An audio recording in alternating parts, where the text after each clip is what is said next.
नमस्कार, मैं हूं आपके साथ अनुष्का और आप देख रहे हैं prime breaking news. Uttar Pradesh के गाजियाबाद के थाना साइबर क्राइम कमिश्नर गाजियाबाद के द्वारा विभिन्न बीमा कंपनियों के प्रतिनिधि के रूप में कॉल कर बीमा पॉलिसी बेचने के नाम पर जो कि कूट रचित पॉलिसी बनाकर साइबर फ्रॉड करने वाले अंतर्राज्यीय गैंग के 7 सदस्य गिरफ्तार।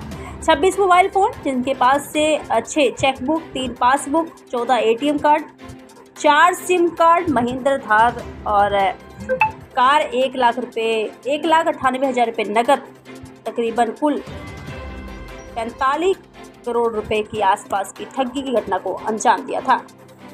घटनाओं से संबंधित 4 राज्य की 9 घटनाओं पर सफल एक गैंग पकड़ा गया है जिसमें साइबर सेल ने पकड़ा है। बड़े लंबे समय से करीब 1,500 लोगों को टारगेट कर चुका है और फर्जी पॉलिसी भी ऑनलाइन इशू किया करते थे। कैसे ये गैंग ऑपरेट कर रहा था, क्या इनका मोडिस ऑपरेंडी? देखिए, कमिश्नरेट गाजियाबाद के साइबर थाने ने और इसमें नेतृत्व एडिशनल डीसीपी साइबर क्राइम का था, उनके नेतृत्व में एक बड़े गैंग का पर्दाफाश हुआ है। ये एक अंतर्राज्यीय गैंग है जिसमें 7 व्यक्तियों की गिरफ्तारी की गई है।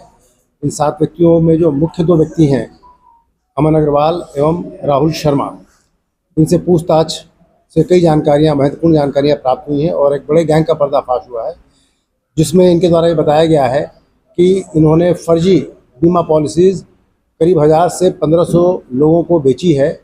और इसके पीछे की कहानी जो पूछताछ से समझ में आई है वो इस प्रकार की है कि इसमें ये दोनों व्यक्ति जिसके मुख्य अभियुक्त हैं, इन्होंने अपने साथ बाकी अन्य कई लोगों को जोड़ रखा है। ये दोनों पहले हक्सर कंपनी में काम करते थे, जो एक अधिकृत कंपनी है जिसके पास बड़ी बीमा कंपनीज़ का डेटा, ग्राहकों का डेटा उनके पास उपलब्ध होता था। और चूँकि ये दोनों वहाँ काम करते थे, by virtue of being employees, इनके पास उस डेटा का एक्सेस होता था।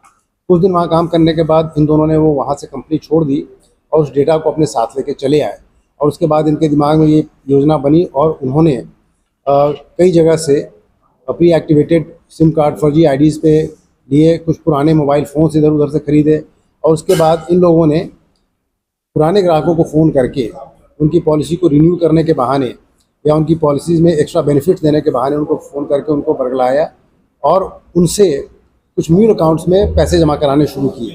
तो जो म्यूल अकाउंट्स में जब पैसे जमा होते थे तो उसके लिए उन्होंने एक कैनवा ऐप की मदद से एक इस तरह की फर्जी रसीद बनाई जो देखने में बहुत ऑथेंटिक लगती है और ये रसीद उन ग्राहकों को देते थे जिनके द्वारा पैसे जमा कराए जाते थे। इस प्रकार इस कृत्य से और उसके बाद इनके द्वारा उनको ये समझाया जाता था कि आपकी पॉलिसी रिन्यू हो गई है। ग्राहक के पास जब ये रसीद जाती थी वो भी मुतमईन हो जाता था कि उसका सही अकाउंट में पैसा चला गया है। और इस तरीके से इन्होंने इस धोखाधड़ी के मार्फत तकरीबन 4.5 करोड़ रुपए की धोखाधड़ी विभिन्न लोगों से की है। अभी तक जो जानकारी प्राप्त हुई है एनसीआरपी पोर्टल पे, इनमें से 9 केसेस ऑलरेडी रजिस्टर्ड हैं, 3 केसेस में मुकदमा पंजीकृत है और बाकी 56 लोगों की इस तरह की रसीद हमारे पास ये है जो अभी तक सर्टिफाइड विक्टिम हैं इन लोगों के। इसके अलावा इनसे पूछताछ में भी समझ में आया कि करीब 1000 से 1500 लोग जो लगभग 10 राज्यों के निवासी हैं, उनसे भी ये धोखाधड़ी की गई जिनके बारे में भी पता लगाया जा रहा है।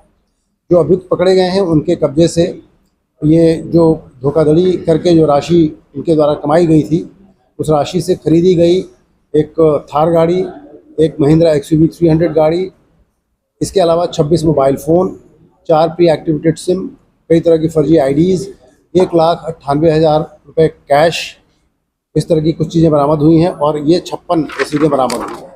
पकड़े गए अभियुक्तों से पूछताछ की जा रही है। पूछताछ से अन्य जो तथ्य प्रकाश में आएंगे उस पर अग्रिम कार्रवाई की जाएगी। इसमें करीब 47 लाख रुपए की राशि फीस कराई गई।